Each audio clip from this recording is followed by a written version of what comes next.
All right, members, we will move on to Representative Vasut. Mr. Vasut, welcome. Glad you're here today. Absolutely. Thank you for having me, Mr. Chairman. You may proceed.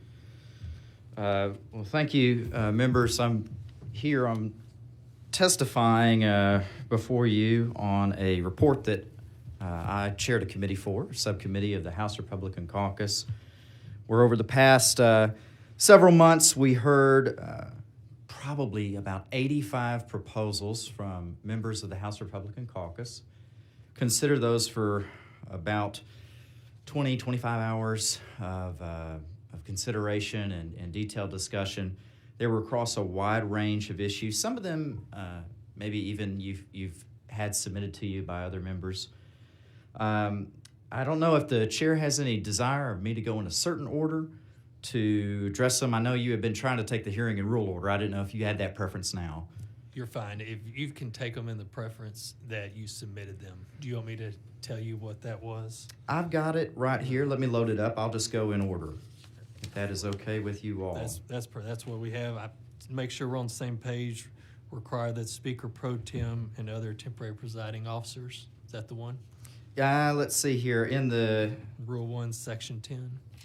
I can do that. Okay. All right. I see what you're saying. So that would be my first revision here to the rules, number one. That's correct. Understood. Does that work for you? That works for me. Perfect.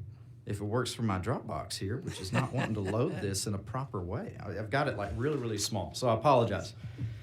So as you may be aware. Do you want a packet? A copy of your rules? Hey, that'd be Bigger. great. Give me one I moment. can read that way better than this. Yeah. Thank you, Lauren. Awesome.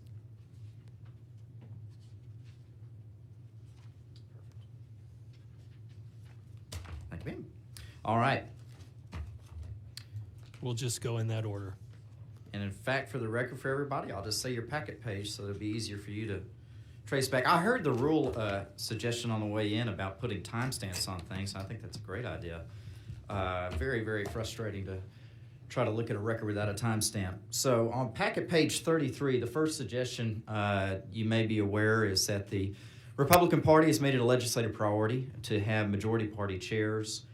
Voters adopted a ballot proposition to that effect in 2022. About 81.24% of our primary voters agree with that sentiment. One of the things to bear in mind and has been a part of my evolution on this issue in the sense of why this change is being proposed is in the Texas House, committee chairs have plenary power to determine whether or not a bill is heard. That's not the case everywhere across the nation, and every single state differs on how they handle that. But in Texas, that's the system that we have. So who is in the chair, both either from a partisan perspective or even from a rural-urban perspective or any other perspective on an issue, can be important and has impacts.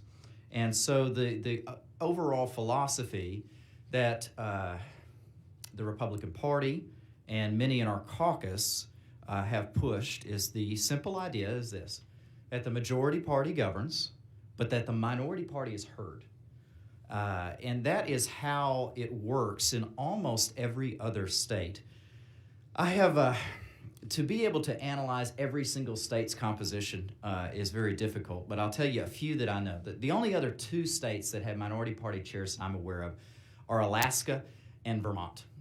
In Alaska, they have about 9 committees. Almost all of them are chaired by the majority party, the Republican Party. There's one committee that has a Democrat chair and one committee that has, I believe, a Democrat, an independent, and a Republican co-chairs, which is an interesting concept to have co-chairs. In Vermont, you have the Democrat Party that is in charge in the state house there, and I believe it's almost every committee except for 1 or 2 have Democrat chairs. In Texas, of course, we have had a historical practice that began in about the 70s, where the minority party were given chairmanships. That's continued through today. The Senate, Texas Senate had that heritage until only recently, which now the Texas Senate only has majority party chairs. So some issues that have been raised that the committee considered were quorum and how do states that have a 2/3 quorum requirement, like Texas, because sometimes you need 100 votes, how do they handle things?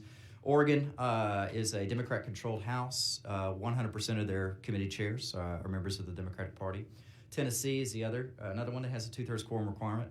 Republican House, 100% of the chairs are members of the Republican Party. And Indiana has a 2/3 quorum requirement, 100% of the chairs, Republican Party. To that end, the committee has come up with some language, and just to clarify, when I go through this language, that's from the subcommittee, but if I'm answering questions, those are just my personal comments. The proposal that you'll see beginning on page 34 basically says that if a party has a majority of the seats in the Texas House, that the Speaker is required to appoint a member of that party to chair every committee. There's a subsequent provision on page 35 of your packet that, again, if a party holds a majority of the seats in the House, that a majority of every single committee must be comprised of members of that party. And then there is another provision that you'll see down, I think might have been on the earlier ones. The third prong of this is that if there is a majority party in the House, that the Speaker pro tem will be a member of that party. That's the three prong of the first one, is majority party chairs, majority party committees, majority party Speaker pro tem. Happy to answer any questions. Members, any questions for Representative Vasut? Okay, seeing none, we'll move on to your next proposal,